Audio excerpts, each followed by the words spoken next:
वो तो आपने ठीक है। सत साहेब आपने चालू कर दिया ना?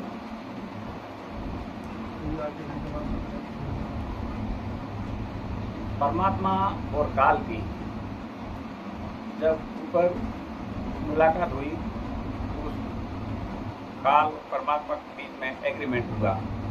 तो एग्रीमेंट में काल ने परमात्मा को तेजोमय रूप में यहाँ पृथ्वी पर आने पर मतलब वो वचनबद्ध कर लिया। तो काल ने कहा कि भी आप इस तेजोमय रूप में नीचे पृथ्वी पर जाकर और जीवों को मतलब ले जाने के लिए आप ये थोड़ी दया करना। तो परमात्मा ने कहा कि भाई ये तो काल तूने बड़ी आंट लगा दी। खैर परमात्मा तो दयालु है, ये भी काल की जो शर्त थी वो मंजूर कर ली।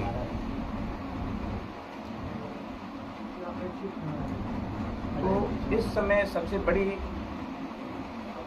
समस्या यह खड़ी हो गई कि अब इस पृथ्वी पर जितने भी ये मानव प्राणी हैं, इसका उद्धार कैसे हो। परमात्मा तो काल से प्रतिबद्ध हो गई। इसके लिए परमात्मा को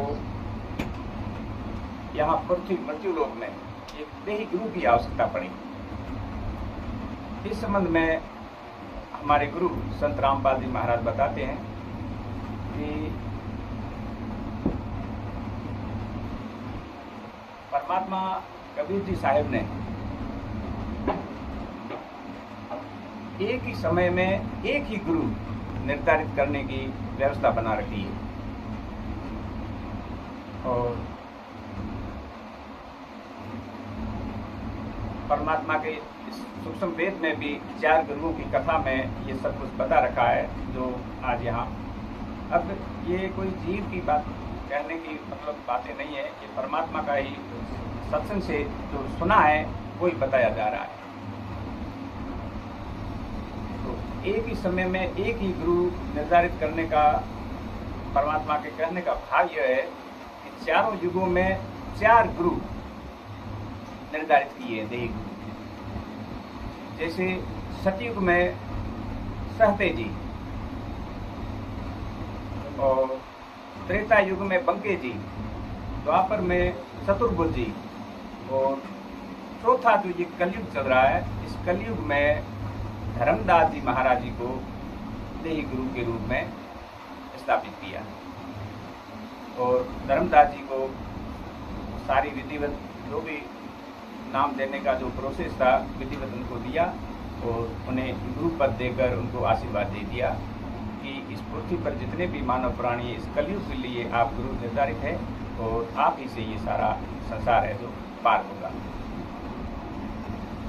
तो परमात्मा ने वचन तो दे दिया, मगर हुआ यूं कि धनी धर्मदास जी महाराज अपने परिवार के मोह में इतने आसक्त थे कि इस माया जाल से वो माया मोह से बाहर नहीं आ पाते थे। और ये संत रामपाल जी महाराज ने अपने सत्संग में बता रखा है। और जो कुछ उन्होंने अपनी तरफ से हम कुछ भी नहीं बता पा रहे हैं, जो गुरु जी ने संत रामपाल जी महाराज ने जो बताया है उसी बात को हम दोहरा रहे हैं। धर्मदास जी महाराज ने विनती की मालिक से कि मालिक, अब मैं तो इस दुविधा में पड़ गया हूँ कि आपने जो ये इतना बड़ा जिम्मा मुझे सौंपा है, अब मैं तो खुद मैं भी संभल नहीं पा रहा हूँ और मुझे डर लगता है कि कहीं ये आपका जो ये मिशन है ये कहीं मेरे माध्यम से फैल ना हो जाए, इसलिए आप दया करके इससे मुझे थोड़ा उबारें।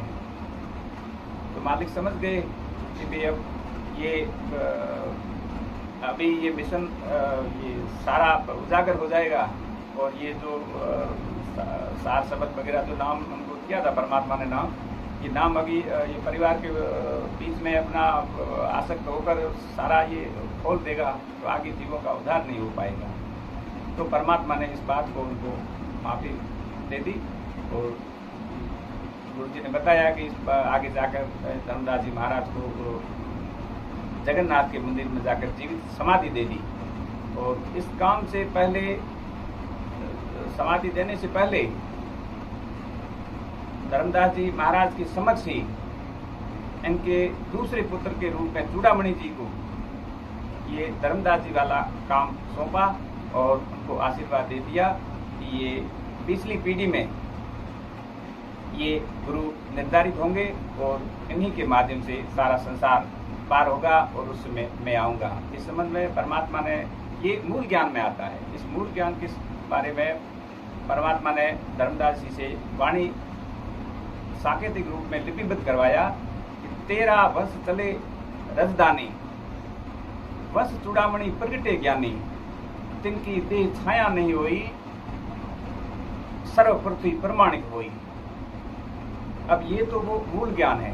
उस मूल ज्ञान को कब तक छुपाने के लिए परमात्मा ने मतलब उनको ये वचनबद्ध किया, धर्मदास जी को सौगंध दिलाई कि धर्मदास तो है लाख दुहाई, ये मूल ज्ञान कहीं बाहर न जाई, मूल ज्ञान तब लग छुपाई जब लग 12 पंथ ये मिट न जाई। अब ये 2 वाणी है, इस 2 वाणियों में परमात्मा का सारा जो रहस्य है, ये कलयुग का, वो 3 तो युग थे, तीनों युगों में तो गुरु ओपन कर दिए। ये चौथा गुरु था, ये परमात्मा ने यहाँ धर्मदास जी से बिल्कुल ये सांकेतिक रूप में, ये वाणी के रूप में लिपिबद्ध करवा दिया, लेकिन आगे के लिए मतलब ये खुलासा नहीं किया गया है। तो ये चूड़ामणि जी जो है, ये इस आगे के इस पिछली पीढ़ी में जो गुरु निर्धारित परमात्मा ने किए थे, इसके लिए इनको इस वाणी के माध्यम से ऐसे किया है कि 13 वर्ष चले रजधानी। तो उस समय क्या है कि ये राजधानी जो दिल्ली है, दिल्ली से हमारा जो शासन चलता था वो दिल्ली क्षेत्र था। तो 13 वर्ष चले राजधानी, यानी 12 पंथ थे, वो गरीबदास जी महाराज था 12वां पंथ, और 13वां जो वंश था, अब गरीबदास जी महाराज का जो ये धर्मदास जी वाली जो आत्मा है वही गरीबदास जी है। अब देखो, ये तो आत्मज्ञान का विषय है। अब ये तो थोड़ा कंसेप्ट अलग है, थोड़ा पहले ये गुरु का विषय क्लियर कर देते हैं, उसके बाद में इसका मतलब ये आत्म साक्षात्कार का विषय है ना, इसको फिर आगे लेंगे। लेकिन एक बार यहाँ थोड़ा बता रहे हैं, धर्मदास जी वाली आत्मा है वही गरीबदास जी महाराज थे, और गरीबदास जी महाराज वाली आत्मा थी वही रामदेवानंद जी महाराज थे। तो चूड़ामणि जी, इनके दूसरे पुत्र चूड़ामणि जी को जब गुरुपद दिया और आशीर्वाद दिया, और धर्मदास जी महाराज को कह दिया कि भी इस बात को जब तक ये समय, मैं जो आपको बता रहा हूँ, ये समय न आए तब तक किसी को बताना मत, और इसको खाली लिपिबद्ध कर दो, और जब ये समय आएगा तब मैं स्वयं आऊँगा और ये सारे रहस्य को उजागर करेंगे। परमात्मा ने स्वयं बोला। तो ये पहले मतलब बात तो और हुई है, धर्मदास जी ने कहा था कि महाराज मालिक, अगर ये आपके अब रहते सहते भी अब ये आपको नहीं पहचान पा रहे हैं, इस काम को नहीं मतलब समझ पा रहे हैं, तो उस समय में ये कैसे मतलब पार बचेगी। तब मालिक ने कहा कि भी इसकी आप चिंता छोड़िए, मैं स्वयं आऊँगा और इस सारे कार्य को संभालूंगा, और पूरी पृथ्वी मेरे से प्रमाणित होगी, मतलब पहचान करेगी और अपना मोक्ष कराएगी। तो वाणी ऐसे बोल रही है कि 13 वंश चले रजदानी, यानी जो 12वां पंथ है गरीबदास जी का, वो गरीबदास जी वाली आत्मा ही रामदेवानंद जी महाराज थी, और ये 12वां पंथ है। और इसके बाद में जो 13वां वंश है, 12वां पंथ तो गुरु जी ने मतलब मालिक ने मतलब धर्मदास जी को तो गुरुपद तो दे दिया था, वचन तो दे दिया था, लेकिन वो धर्मदास जी महाराज इससे वंचित रहे। तब मतलब वो चूड़ामणि जी को ये गुरुपद दिया। तो कहा कि 13वां वंश जब ये राजधानी के अंदर मतलब जब ये चूड़ामणि जी आएंगे इस पिछली पीढ़ी में, और आगे खुला भी कर दिया कि वंश चूड़ामणि प्रगटे ज्ञानी, यानी ये वंश चूड़ामणि आपका जो ये वंश है, ये चूड़ामणि जी जब इस समय पिछली पीढ़ी में आएंगे तब प्रगटे ज्ञानी, यानी ज्ञानी कभी परमात्मा ज्ञानी रूप में, कभी सत्सुकृत रूप में, कभी वो रूप में आते रहे हैं। तो ज्ञानी मतलब यहाँ भाव उनका ये है कि मैं स्वयं, जब ये चूड़ामणि जी आएंगे तब मैं स्वयं प्रकट होऊंगा और ये चूड़ामणि जी को आकर मैं मिलूंगा। जिसका मतलब और भी है वाणी, जैसे आन 78 जान 97 और भी उठसी मर्द का चेला, ये गुरु ग्रंथ साहिब की वाणी में से है। और इसका भी आगे थोड़ा अपन विश्लेषण करेंगे। अभी इस वाणी को मतलब वो समझा रही कि वाणी वो यही बात मतलब दर्शा रही है वो वहां पर। तो ये चूड़ामणि जी जब इस पिछली पीढ़ी में आएंगे तो परमात्मा ने कहा कि मैं स्वयं आऊंगा और तिनकी देह छाया नहीं हुई। यानी परमात्मा ने कहा कि मैं आऊंगा तब मैं किसी अन्य को नहीं दिखूंगा, मैं आत्म स्वरूप में आऊंगा। और आत्म स्वरूप में जब हम उसको देख नहीं सकते हैं, क्यों आत्मा कोई देख नहीं सका, परमात्मा को वैसे कोई नहीं देख सकता इन आंखों से। तो तिनकी देह छाया नहीं हुई, यानी मैं जब मैं आऊंगा मेरी छाया नहीं हुई, अर्थात मैं आत्म स्वरूप में आऊंगा और सर्वप्रति प्रमाणिक हुई। यानी मैं आकर इस चूड़ामणि जी को आकर मिलूंगा और फिर मैं इनको आशीर्वाद देगा। इन्हीं गुरु से आगे मतलब ये सारा पृथ्वी का जितना भी मानव समाज है वो विकसित होगा और आगे वो मोक्ष प्राप्ति करेगा। तो इस बात के लिए आज मतलब पिछली पीढ़ी तक 1997 तक जब रामदेवानंद जी महाराज को ये चूड़ामणि जी वाली आत्मा मतलब वो धर्मदास जी वाली है, ये बाप बेटे का ही रिश्ता है, ये पहले से पता रखा है कि अभी जब आप भी जाओगे और ये चूड़ामणि जी भी आकर आपको मिलेंगे तब मैं आऊँगा। और परमात्मा ने ये कहा था कि भाई आपके रूप में गुरु, आप जो आपके गुरु के रूप में मतलब मैं मिलूंगा चूड़ामणि जी को, और चूड़ामणि जी को मैं मिलूंगा आपके रूप में और आपको मिलूंगा मैं चूड़ामणि जी के रूप में। ऐसे नहीं तो पैदा नहीं कर पाओगे। तो इस रूप में परमात्मा ने ये लीला की। और संत रामपाल जी के जो ये पंचभौतिक शरीर है उसमें आत्मा ये चूड़ामणि जी वाली है और ये गुरु निर्धारित है। आज से 650 साल कल युग पूरे के लिए मतलब उन्होंने ये निर्धारित कर रखा है, जैसे चारों युगों में पहले कर रखा वैसे का वैसे। तो इसके लिए कहा भी धर्मदास तो है लाख दुआई, ये मूल ज्ञान कहीं बाहर न जाई। माने ये अभी बात है डिक्लेयर मत करना, ये जब मैं स्वयं नहीं आऊंगा तब जाके मैं इसको, अगर पहले ये डिक्लेयर हो गया तो फिर सारे ये मतलब नकली पंथ वगैरह ये सब चूड़ामणि वाली आत्माएं बनकर गुरु पद पर बैठ जाएंगी तो किस किस को हम समझाएंगे। इसलिए इन्होंने सौगंध दिला दी परमात्मा ने कि धर्मदास तो लाख दुआई, ये मूल ज्ञान कहीं बाहर न जाई। मूल ज्ञान तब लग छुपाई 12 पंथ मिट न जाई। 12 पंथ यहाँ मिट जाने का मतलब ये काल के पंथ नहीं है। 12 पंथ का मिटने का मतलब ये है कि 12वां पंथ गरीबदास जी महाराज का, और गरीबदास जी महाराज वाली आत्मा ही रामदेवानंद जी महाराज है। तो रामदेवानंद जी महाराज ये 12वां पंथ है।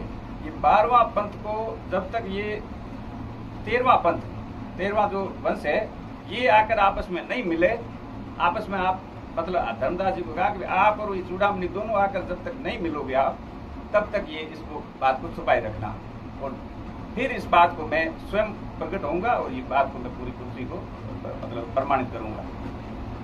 तो ये जो गुरु है ये चूड़ामणि जी मतलब परमात्मा ने इस पूरे कलयुग के लिए अपना जो मोक्ष जिससे होना है पूरी पृथ्वी का वो ये निर्धारित कर रखा पहले से। ये सूक्ष्म वेद में लिखा हुआ है, ये 4 गुरुओं की कथा में। ये संत रामपाल जी महाराज ने 4 गुरुओं के बारे में एक सत्संग भी कर रखा है, मगर वो सत्संग मिला नहीं है, कहीं है किसी ने देखा हो तो। इसमें 4 गुरुओं की चौपाई है, उसमें वह है कि कहे कबीर सुनो धर्मदासों, 4 गुरु की कथा प्रकाशों, 4 गुरु संसारी कीना, जिनके जीव मुक्ति दीना। यानी कह कबीर सुनो धर्मदास, यानी कबीर साहब धर्मदास जी को कह रहे हैं कि सुनो धर्मदास जी महाराज, 4 गुरु की कथा प्रकाश हुई, यानी 4 गुरु है उनकी मैं कथा आपको सुना रहा हूँ। 4 गुरु संसारी कीना, यानी संसारी मतलब देही गुरु मैंने निर्धारित किए जीवों को पार करने के लिए, जिनके ही जीव मुक्ति दीना, यानी इनको ये भार है जो मैंने इनके जीवों का जो भार है मुक्ति के लिए इनको मैंने सौंप दिया है। वे हंसन को लोक पठाए, यानी वे हंसन को लोक उठाए, यानी वो आत्मा को है तो वो अपने निज धाम को ये पठाए, यानी उनको ये वहाँ भेजेंगे। भव सागर जीव बहुरी न आवे, और इनके द्वारा जो भेजा गया जीव है वो फिर वापस नहीं आएगा। सार शब्द साहब का न्यारा, सोई शब्द कहे गुरु उचारा, यानी सार शब्द है वो साहब का न्यारा, यानी सार शब्द है जो मतलब वो अलग है, वो सार शब्द एक अलग चीज है। शब्द तो जो गुरु हमें देते हैं वो शब्द है, और उसका जो सार है ना, वो सार है, वो एक चीज अलग है। वो है मतलब ये चूड़ामणि जी को वो वैसे गुरु जी ने बता भी रखा, वो सार शब्द लेकर ये मतलब नौतम सुनती है जो उत्पन्न होगी। तो ये सार शब्द का तो वेद देखो, इसके बारे में गुरु जी ने बता रखा कि इसके बारे में तो आपको जिक्र भी नहीं करना चाहिए, कोई भी हो। तो ये तो गुरु का विषय है, इस पर ज्यादा अपन चर्चा नहीं करते हैं, लेकिन ये गुरु जी ने बता रखा है। तीन देवन की कौन चलाई, यानी ये ब्रह्मा विष्णु महेश जो हमारी ये तीन रजोगुण तमोगुण और सत्वगुण वाले ये तीन जो भगवान है, और इनकी तो मतलब क्या है, काल है ना, उसकी भी इस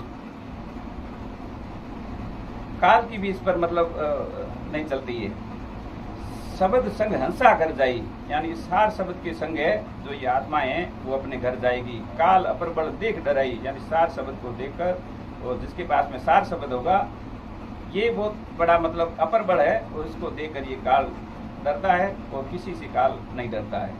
सार शब्द में तुमको दीना, परमात्मा कबीर साहब कह रहे हैं कि सार शब्द है ये मैंने आपको दिया, मतलब धर्मदास जी को बोल रहे हैं कि सार शब्द में तुमको दीना, काल तुम्हारे रहे अधीना, यानी ये काल है आपके अधीन रहेगा। और धर्मदास तुम मति के धीरा, यानी तुम इसके योग्य बने अधिकारी हो। मति यानी बुद्धि के मतलब बहुत धीर हो, इसलिए ये मतलब आपने अपने उपलब्धि पाई है। तुमको दीना मुक्ति का बीरा, यानी तुम्हें ये सारा पृथ्वी का जो ये मुक्ति का है साधन है जो ये मैंने आपको सौंपा है। तुम ते जीव उतरी है पारा, यानी ये तुम्ही से ये सारे जीव है जो पार होंगे। सौंप दीनी तो जग को भारा, यानी पूरे संसार का जो भार है ये मैंने आपको सौंप दिया है। सतयुग से शिष्य सहते जी कहा है, यानी सतयुग में आपकी तरह सहते जी शिष्य बने थे, और उनको ये सतयुग का सारा काम इन्हीं को सौंपा था। और द्वापर चतुर्भुज नाम से सुनाए, द्वापर के अंदर ये चतुर्भुज जी नाम से मतलब परमात्मा ने इनको मतलब ये गुरु पद दिया था, देही गुरु का, और सारी आत्माएं जो इनसे पार होनी थी वो भी। और त्रेता शिष्य बंके जी भाई, त्रेता युग में बंके जी नाम करके मतलब देही गुरु हुए हैं, और पूरे त्रेता तक ये मतलब बंके जी नाम से मतलब वो गुरु, मतलब ये बात ऐसे है कि परमात्मा आत्मा का सौदागर है। अब ये तो नाम है, अब सहते जी से तो उसमें जिसमें उनको गुरु पद दिया उसमें उस रूप में तो थे, लेकिन आत्मा वो पूरे युग तक चलती है। अब जैसे ये चतुर्भुजी है, चतुर्भुजी की उसमें जिसमें इनको आदेश हुआ था गुरु पद का, तो उसमें तो वो आत्मा थी, मतलब जिस रूप में थी। फिर वो आगे फिर मनुष्य जन्म में आई है, और उसमें जब वो आत्मा परमात्मा ने आशीर्वाद, परमात्मा आत्मा का सौदा, आत्मा को सौदा मतलब दिया था उन्होंने आशीर्वाद, न कि उस शरीर को। तो आत्मा पूरे युग तक लगती है, इसलिए कहा ना एक ही समय में एक ही गुरु होता है। तो इस जैसे ये कलयुग है, तो कलयुग के अंदर परमात्मा का एक मतलब विधान ऐसा है कि मुंह से जो निकल गया शब्द वो फिर अटल रहता है। अब पहले तो धर्मदास जी को मतलब गुरुपद दे दिया, अब गुरुपद तो दे दिया लेकिन धर्मदास जी फिसल गए, तो ये वो गुरु जी ने सत्संग कर रखा है। धर्मदास जी को जब ये बात बनी तो धर्मदास जी को फिर कहा कि भाई परमात्मा ने वैसे ही कुछ बोल के मतलब कह दिया कि भाई उनको तो जाके वहाँ समाधि दे दी। अब लेकिन ये परमात्मा का वचन तो खाली नहीं हो जाता। गुरु वचन दिया था ना भाई आपके ये मेरा आशीर्वाद है, आपके रूप में मैं आऊँगा और जीवों का उद्धार करूँगा। अब ये वचन तो खाली जाएगा नहीं। और दूसरा वचन दे दिया चूड़ामणि जी को कि भाई आपका ये जो वंश है ये आगे पिछली पीढ़ी में जाएगा, तब ये इनसे मतलब ये सारी पृथ्वी है जो प्रमाणित होगी, मतलब ये दीक्षित होगी। तो इसलिए गुरु परमात्मा को दोनों ही रोल करने पड़े। भाई बिना गुरु के परमात्मा की प्राप्ति हो नहीं सकती, पहचान नहीं हो सकती। और उधर वो जो परमात्मा स्वयं अपने स्वरूप में आकर जीवों का जो उद्धार करने के लिए वहाँ सतलुक से पहले जो प्रथम आए थे, तो वो तो दिव्य रूप था उनका, तो तेजो में स्वरूप था उन पर, तो काल ने प्रतिबंध लगा दिया, तो वचनबद्ध कर लिया। अब उस रूप में आकर जीवों को वो कर नहीं सकते, अपने वचन को इन हो नहीं सकते परमात्मा, तो इसलिए इनको देही के रूप की जरूरत है। देही के रूप के रूप में फिर अब संत रामपाल जी महाराज चूड़ामणि जी वाली आत्मा है, और रामदेवानंद जी है वो धर्मदास जी वाली आत्मा है। ये बता रखा, वाणियों में बता रखा है, वाणी से साबित हो जाएगा। और जब चूड़ामणि जी के रूप में मिले परमात्मा कबीर साहब जी उसको रामदेवानंद जी महाराज को, तब उनको परमात्मा की प्राप्ति हुई। और रामदेवानंद जी के रूप में ही गुरु रूप में इनको संत रामपाल जी को मिले 1997 में, तब जाके मतलब ये दोनों गुरु भक्त का मतलब वो परमात्मा सदगुरु मिले। अब ये वाणी, ये रामदेव बाबा 24 वाणी में भी है कि गुरु भक्त को परम सदगुरु भेटे, ऐसे करके कोई वाणी है, ठीक है ना। गुरु और भक्त दोनों को मतलब सदगुरु मतलब परमात्मा, दोनों को परमात्मा भेटे इस कलयुग पिछली पीढ़ी में। और इसी बात को मतलब गुरु ग्रंथ साहिब में पहले ही वाणी में लिख दिया था कि भी आन 78 जान 97 और भी उठसी मर्द का चेला। तो आन 78, तो ये जब घटना ये घटित हुई है 1778 में, और इससे पहले भी जब गुरु ग्रंथ साहिब तो बहुत पहले लिखा गया है, नानक जी के समय में, वो तो कम से कम तो 1400-1500 ईस्वी की बात है ये तो आन 78 जान 97। आन 78 का मतलब है 1778 के अंदर में जो घटना घटित हुई थी, यानी जब मैं आया था, परमात्मा खुद अपने ऊपर कह रहे हैं, लिखवाया था किसे, नानक जी से कि भी 1778 में क्या हुआ था कि गरीबदास जी महाराज ने छुड़ानी में चोला छोड़ दिया था, और वही गरीबदास जी के रूप में भूमड़ भगत जी को मिलने के लिए परमात्मा ने गरीबदास जी के रूप में 35 साल तक वहाँ भूमड़ भगत जी के रूप में वहाँ रहे थे। वो 1778 ईस्वी था। तो संत क्या रहस्य को छुपाने के लिए आते, ये तोतली भाषा भी बोलते हैं संत भाषा को, तो वो आन 78, तो पीछे वाला तो ले लिया और 1700 बोल गया। ये तो जिसकी परमात्मा ने थोड़ी बहुत बुद्धि खोल रखी है ना, वो उसको मतलब ये सारे संत की वाणी ऐसे ही होती है, समय को मतलब देखते हुए सबको छुपाया जाता है। तो 78 है ना, तो भी 1700 से जोड़ा गया है। 1778 यानी 1778 में जो घटना घटित हुई थी, उसमें जो मैं गरीबदास जी के रूप में आकर भूमड़ भक्त जी को मिला था, आन 78 जान 97, तो वही की वही बात है वो 1997 में जो घटित होगी। तो 1997 में जो ये परमात्मा ने लिखा रहा, मुझे परमात्मा मिले, तो ये भूमड़ भगत जी वाली आत्मा थी, ये भी ये संत रामपाल जी महाराज ही थे। ये चूड़ामणि से बाद में ये भूमड़ भगत जी के रूप में आए, और यही आत्मा है बाबा रामदेव जी वाली आत्मा है। वो भी ये रामदेव जी ने जब भी ये मतलब अवतार लिया था 24 वाणी के अनुसार, सब जो भी 24 वाणी में जो भी लिखा सब अपने ऊपर ही लिखा है। और प्रत्येक संत ने हमेशा जो कुछ भी भविष्यवाणी की है सब अपने ऊपर ही की है, अपने को ऊपर लेके की। तो मतलब आत्मा का पुनर्जन्म तो होता है। तो ये मालिक की मतलब प्यारी आत्मा थी ये शुरू से, और ये विष्णु भगवान वाली ही आत्मा, विष्णु भगवान से फिर ये आत्मा ये रामचंद्र जी के रूप में आई, रामचंद्र जी से कृष्ण भगवान के रूप में आई, कृष्ण भगवान वाली आत्मा आई, रामदेव जी बाबा बनकर आई, और यही फिर ये चूड़ामणि वाली आत्मा है। और चूड़ामणि से ये भूमड़ भगत जी है, भूमड़ भगत जी से फिर ये अभी बाकी हमारा जो गुरु निर्धारित है सूक्ष्म वेद परमात्मा द्वारा, वो चूड़ामणि जी वाली आत्मा के रूप में है, क्यों परमात्मा आत्मा के सौदागर है।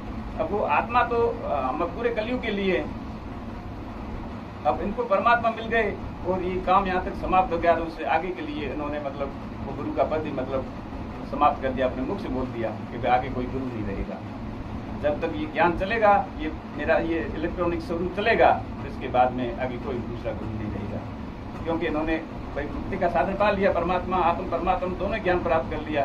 अब मुक्ति मोक्ष तो मतलब संभव, तो आगे के लिए इन्होंने अपने मतलब बात है वो पूरी कर ली कि भाई अब आगे से कोई गुरु नहीं होगा, ये जब तक ये विज्ञान चलेगा तब तक ये मेरा इलेक्ट्रिक शरीर है, ये गुरु रूप में काम करेगा और आगे कोई इसके बाद में कोई किसी के पास उपलब्धता नहीं रहेगी। तो उन्होंने ये मार्ग है तो अब ये क्लियर कर दिया। तो आज जो पूरे संसार के जो भी मानव प्राणी है, वैसे पूरी सृष्टि के जो गुरु है वो चूड़ामणि जी वाली आत्मा है और वो संत रामपाल जी महाराज के भौतिक शरीर में आज विराजमान है। ठीक है।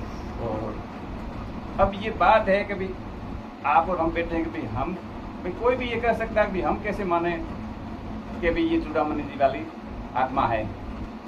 संचार तो नहीं बनेगा ना भाई, गुरु तो निर्धारित हो गया कि चूड़ामणि जी है, परमात्मा ने निर्धारित कर दिया। पर ये कैसे हो कि भाई ये आत्मा संत रामपाल जी महाराज के शरीर में है। अब ये विषय आता है आत्म साक्षात्कार का।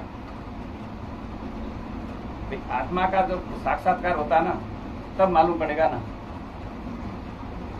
आत्मा तो आंखों से दिखती नहीं कि ये है। आत्म साक्षात्कार का मतलब तो ये है कि भाई जो आज वो चूड़ामणि जी के समय जो हमारे मतलब जो वास्तविक जो भौतिक शरीर था वो तो आज है नहीं, अब वो आत्मा है। और आज किस रूप में इस आत्म साक्षात्कार को करने के लिए जो अधिकारी है, यानी दो आत्म जिस जो अधिकारी है उनको तो आत्म ज्ञान और परमात्म ज्ञान हो गया है, लेकिन उनके सत्संग से या उनको जिन भक्ति से मतलब उनको आत्म ज्ञान और परमात्म ज्ञान हुआ है, वही भक्ति अन्य किसी को दे रहे हैं। तो उस भक्ति से किसी को आत्म ज्ञान और परमात्म ज्ञान हुआ है तो फिर दोनों का वो मतलब आत्म साक्षात्कार हो सका, नहीं तो अकेले का नहीं हो सकता। तो इस संबंध में ये अपने रामचंद्र जी भगत जी जो कानपुर वाले हैं, इन्होंने एक मतलब कुछ अपना लेख लिखा, उन पर वीडियो किसी भगत भाई ने उनको भेजा या उनके पास में था, तो ये आत्म साक्षात्कार के बारे में एक वीडियो भेजा था। तो उस वीडियो में परमात्मा ने बताया है, वो वीडियो आजकल तो एक दो दिन में उन्होंने रामचंद्र जी भेजा है, उसमें बारे में हमारे बात में तो वो बहुत कुछ लिखा है, लेकिन वो तो बात अलग है। लेकिन अपने को जो बात मुद्दे की है वही करते हैं कि भाई आत्म साक्षात्कार क्या होता है और कैसे है। तो आत्म साक्षात्कार के बाद गुरु जी ने ये बताया कि भाई आज के जो ऋषि गण है, ये जो धर्म गुरु है, ये सभी कहते हैं कि भाई हमें आत्म ज्ञान हो गया। तो ये आत्म ज्ञान तो ऐसा है कि कूप की छाया कूप के माई। अब जो कुआं है और कुएं की छाया तो कुएं के अंदर ही रहती है, अन्य किसी को उसका कोई लाभ नहीं। तो फिर ये आत्म ज्ञान क्या काम आया? अब आत्म ज्ञान हुआ या नहीं है उसका कोई परीक्षण नहीं।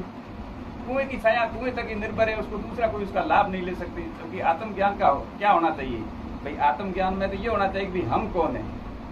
हम का मतलब आप और हम सभी है। जैसे हम भारत देश के रहने वाले हैं तो हम कहते हैं हम भारतवासी हैं। तो पूरा जब आत्म ज्ञान मतलब मुझे आत्म ज्ञान हुआ है तो वो आत्म ज्ञान उस भक्ति से सबको होना चाहिए था। तो गुरु जी ने कहा कि भाई ये परमात्मा की जो भक्ति है इससे मुझे तो ये आत्म ज्ञान और परमात्मा ज्ञान होगा, इसी भक्ति से किसी अन्य को आत्म ज्ञान नहीं होता है तो मुझे भी आत्म ज्ञान नहीं होना या नहीं के बराबर है। तो इसलिए गुरु जी ने स्पष्ट इसमें बताया वीडियो में कि भी आत्म ज्ञान तो वो है जो हम कौन है ये मालूम पड़े। इसमें रामचंद्र जी बिल्कुल परमात्मा का गुरु जी का विरोध कर रहे हैं। गुरु जी तो ये कह रहे हैं कि आत्म ज्ञान तो वो है जिस भक्ति से मुझे आत्म ज्ञान और परमात्म ज्ञान हुआ है, वही भक्ति मैं इस मानव समाज को दे रहा हूँ। तो उस मानव समाज को भी ये आत्म ज्ञान और परमात्मा उस भक्ति से होना चाहिए, तब मतलब बात बैठती है। भाई मोक्ष तो आत्म ज्ञान, पहले आत्म ज्ञान होगा उसके बाद में परमात्म ज्ञान होगा, मोक्ष तो उससे होगा ना। तो फिर गुरु जी ने ये बताया और रामचंद्र जी ये बता रहे कि इनको आत्म ज्ञान और परमात्म ज्ञान की परिभाषा मालूम नहीं। इसको स्वयं गुरु जी को ही मतलब वो गलत साबित कर रहे हैं। गुरु जी अपने ज्ञान के माध्यम से यही कर रहे हैं कि भाई इस भक्ति से मुझे भाई गुरु जी को भी भक्ति मिली ना। भाई वैसे तो क्या है कि मनुष्य थोड़ा मिलता है ना भाई। एक तो देखो एक देही और विदेही का एक फर्क होता है। आप और हम है ना, ये जनसाधारण मनुष्य है, ये मानव देही है अपनी। लेकिन संत रामपाल जी महाराज के नाम से तो देही है ना, वो एक विदेही है। जैसे जनक जी थे, वो एक विदेही थे। इसको ऐसे समझे जैसे एक ज्ञान होता है और एक विज्ञान होता है। ज्ञान होता है, लेकिन विज्ञान का अर्थ होता है कि विशेष ज्ञान होता है। तो जैसे ये विदेही है, तो ये परमात्मा द्वारा मतलब निर्धारित एक विशेष देही है, उसके बराबर दूसरी देही नहीं है। तो वो मनुष्य चोला है, लेकिन वो परमात्मा द्वारा मतलब वो निर्धारित है। तो वो अपने इस मानव तोले से वो अलग है, इसलिए उसको मतलब एक विशेष देही है। वो गुरु के रूप में परमात्मा द्वारा परमात्म स्वरूप देही है वो, इसलिए उसको विदेही कहा गया है। विदेही का मतलब भक्त समाज तो ऐसे समझता है कि भाई वो कोई आत्म स्वरूप में, ऐसे नहीं है। ये आपका और हमारा शरीर वो भी पद भौतिका, ये भी पद भौतिका, लेकिन वो जो स्वरूप है वो परमात्मा द्वारा मतलब परमात्म स्वरूप है, गुरु के आशीर्वाद प्राप्त लिए वो विदेही कहा जाता है। तो संत रामपाल जी महाराज का भी परमात्म स्वरूप जो शरीर है बस भौतिक है, वो एक विदेही रूप है, इसलिए वो पूजनीय है। आप और हम पूजनीय नहीं है, आप और हम जीव है। आप तो आम मनुष्य तोले में है, लेकिन वो एक विशेष तोला है मनुष्य, वो पूजनिक है, वो पूजनीय है, परमात्मा द्वारा निर्धारित है, इसलिए वो एक विदेही रूप कहा जाता है।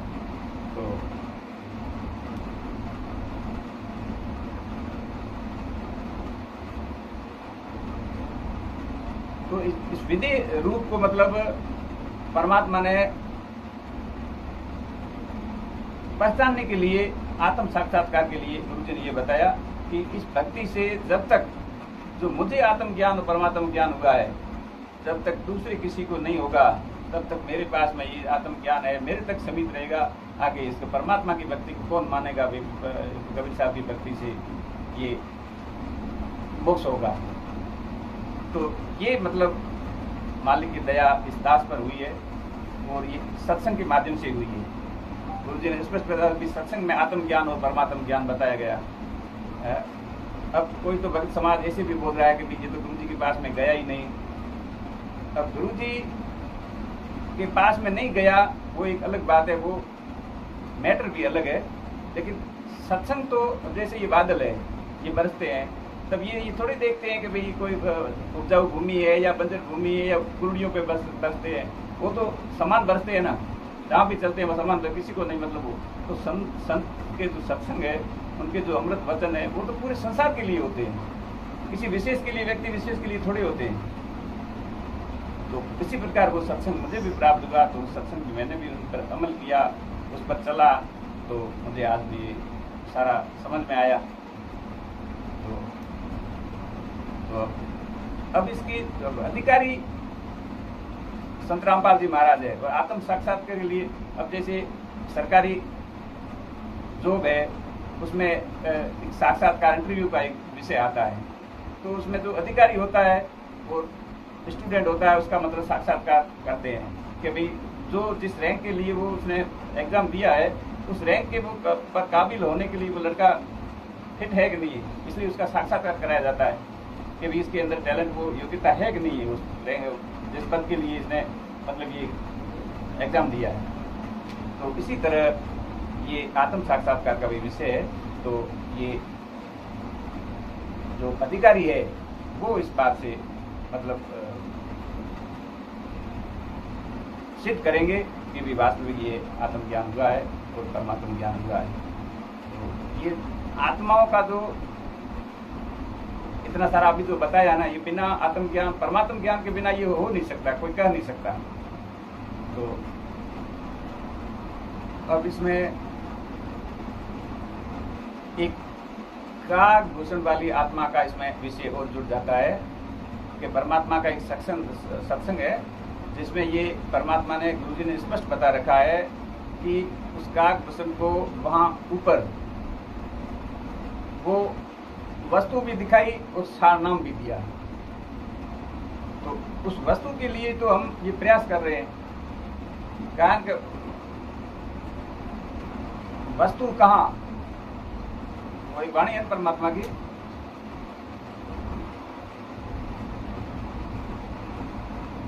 वस्तु कहाँ और ढूंढे कहाँ, किस में मिले और नहीं भेदी, मतलब वस्तु तभी पाइए भेदी लीजिए साथ। तो ये वस्तु वही उसकी सार शब्द की और बात है। तो वो जो वस्तु है वो उस काकभूषण को उस परमात्मा ने दी थी। और जब से वो मतलब जब से लोमस ऋषि ने उनको श्राप दिया ना, तब से लगाकर और इस 20वीं सदी इस कलयुग की, इससे पहले उसके आने से पहले न जाने अनंत युगों बीत गए, उसको किसी प्रकार का तोला नहीं प्राप्त हुआ था। वो सीधी आत्मा है। उस मतलब वो चंडाल की योनि मिलने के बाद में परमात्मा की भक्ति मिल रही है, फिर उस लोक की वो भक्ति करता है और वहाँ से सीधी वो चली जाती है परमात्मा की मिनी सतलोक में उस भक्ति से। और वहाँ से सीधी फिर अब ये पिछली पीढ़ी में ये जो बाइबल की भविष्यवाणी में लिखा हुआ है कि वो सत्य का आत्मा, सत्य मतलब परमात्मा और उसकी आत्मा, तो आज ये 64 लाख जितने भी आत्माएं हैं सब ये काकभूषण वाली आत्मा और सब मिनी सतलोक की आत्मा है। और हर कोई इस प्रोसेस से गुजरेगा और कोई गुजरे हैं और तभी उसको ये परमात्मा का नाम प्राप्त है। सृष्टि में काकभूषण वाली आत्मा के अलावा किसी को भी परमात्मा का नाम प्राप्त नहीं है। ये गुरु जी के सत्संगों से और गुरु जी के मुख कमल से सब कुछ मतलब निकला है। और ये आत्मज्ञान की बात है। तो ये जो काकभूषण वाला रहस्य है ये बहुत बड़ा मार्मिक है। इसको तो एक एक शब्द और एक मतलब रहस्य को समझने की कोशिश करके तब जाके दिमाग में बैठेगा। अब भक्त समाज तो गुरुजी ने बोल दिया लेकिन गुरुजी के कहने का भाव नहीं समझ पाए। अब जैसे ये रामचंद्र जी भगत जी ने ये वीडियो डाल दिया कि भी गुरुजी तो ये कहते कि भी जो सत्संग से आत्मज्ञान और परमात्मा ज्ञान, तो ये तो आत्मज्ञान और परमात्मा सत्संग में गुरुजी ने हमें बताया। अब ये तो कभी सत्संग में गए नहीं तो इनको कैसे हो गया? सत्संग में तो आप नहीं गए लेकिन आप तो गए, नाम प्राप्त किया, लेकिन आपने प्राप्त क्या किया?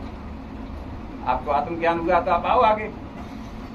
गुरुजी ने कहा भाई इस भक्ति से मुझे आत्मज्ञान हुआ तो मैं ये भक्ति दूसरों को देना, उसके उनके अंदर भी ये आत्मज्ञान परमात्मा ज्ञान की प्रवेश होना चाहिए, तब मेरा भक्ति ये देना मतलब स्वीकार है और परमात्मा का मतलब ये मार्ग सही है। और ये नहीं होगा आत्म साक्षात्कार तो फिर लोग विश्वास नहीं करेंगे। और दूसरी बात पर गुरुजी ने ये कही है कि जो जैसे ये चमत्कार है ना, अब ये काकभूषण को जो श्राप मिला था लोमस ऋषि चंडाल का, ये ऐसा भयंकर श्राप था कि इस आत्मा का कभी भी मोक्ष नहीं हो सकता था। क्यों नहीं हो सकता था? कि ऐसा ऋषि जी के मुंह से शब्द निकल गया कि उनको युगों युगों तक मतलब उस चंडाल योनि एक में रहकर जीवन यापन करना पड़ा था। ऐसा मतलब भक्ति की शक्ति से मुंह से वचन ऐसा निकल गया। तो परमात्मा का विधान है, काल का जी विधान है कि जब तक मनुष्य जन्म आपको प्राप्त नहीं होगा तब तक आप मोक्ष नहीं प्राप्त कर सकते। तो उसको मनुष्य जन्म मिलना ही नहीं था तो फिर उस आत्मा का मोक्ष कैसे हो? तो बोलो कितनी दुर्गति हुई उस जीव के साथ में। तो फिर ये तो पीछे का बहुत बड़ा मतलब असंख्य जन्मों का ये संस्कार है। तो इसी आत्मा को एक समय एक था जब उद्दालक ऋषि के जो पुत्र के रूप में जब इसका जन्म हुआ था, और ये एक राजा रघु थे, राजा रघु की कन्या थी राजबाला के ऐसा कोई नाम है, उस कुंवारी कन्या के ये पुत्र जन्मा था।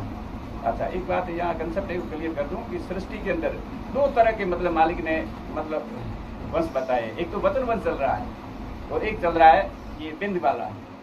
तो जैसे ये दुर्गा जी और काल की सृष्टि से ये ब्रह्मा विष्णु महेश वाला ये चल रहा है। और एक है जैसे ये शेषनाग जी वाला। अब शेषनाग जी है, शेषनाग जी ये दुर्गा जी ने अपने वचन से मतलब इसको उत्पन्न किया था शेषनाग जी को। तो एक वो ये जो वचन है ये अलग से चल रहा है ये आत्मा। तो ये मतलब ये गणेश जी वाली आत्मा है।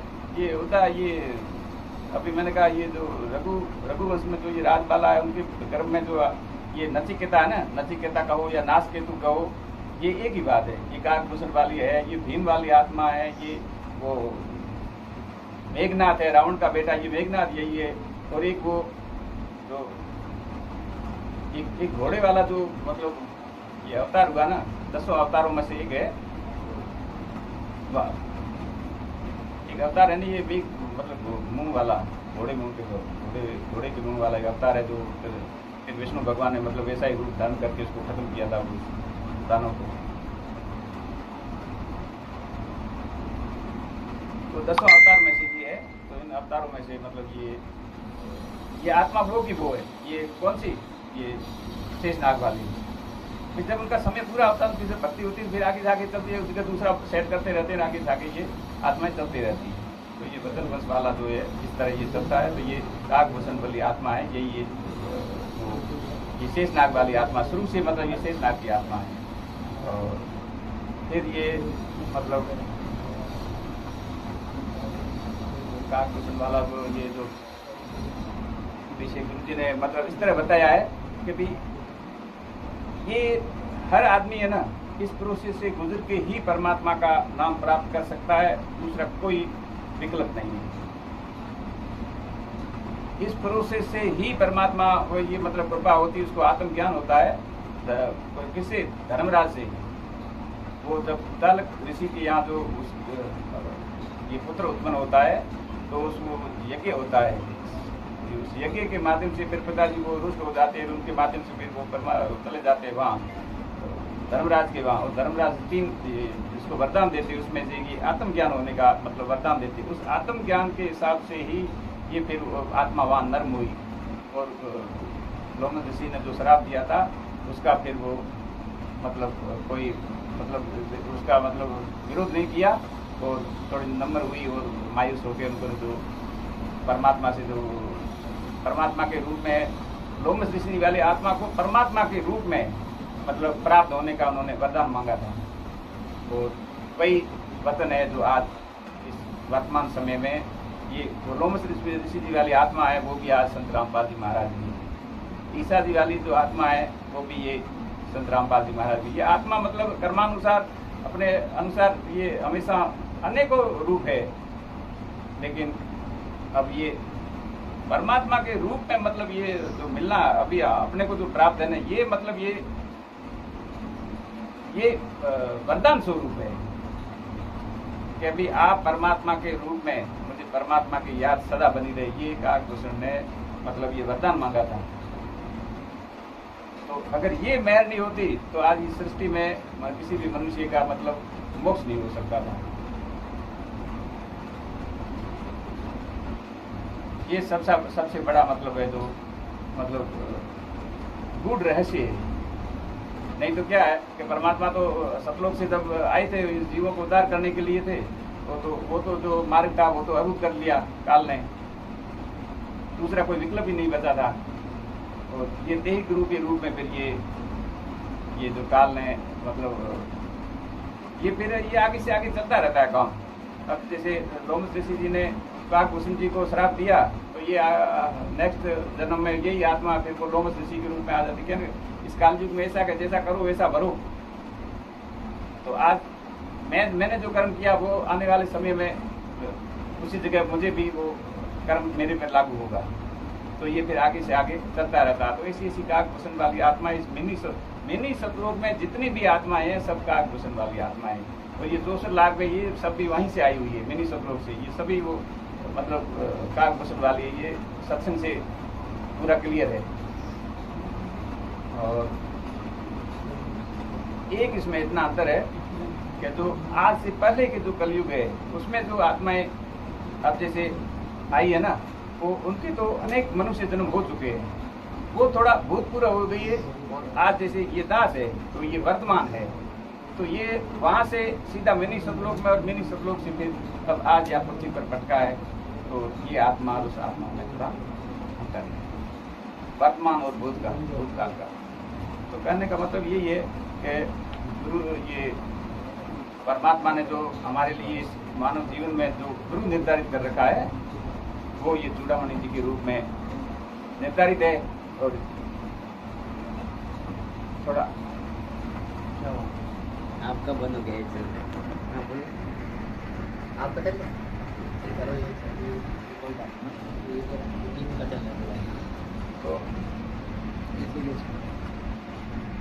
तो अब ये हमारा जो मेन जो उद्देश्य है गुरु का वो गुरु ये चूड़ामणि जो हमारी कलयुग में निर्धारित है वो चूड़ामणि जी वाली आत्मा रामपाल जी महाराज के पंचभौतिक शरीर में विराजमान है। तो जी आत्म साक्षात्कार का विषय है।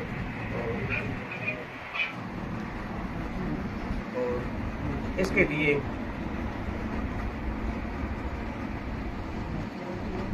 ये आत्म साक्षात्कार की जो विधि है, इसका एक अलग से थोड़ा प्रोसेस है। वो अब इसको मतलब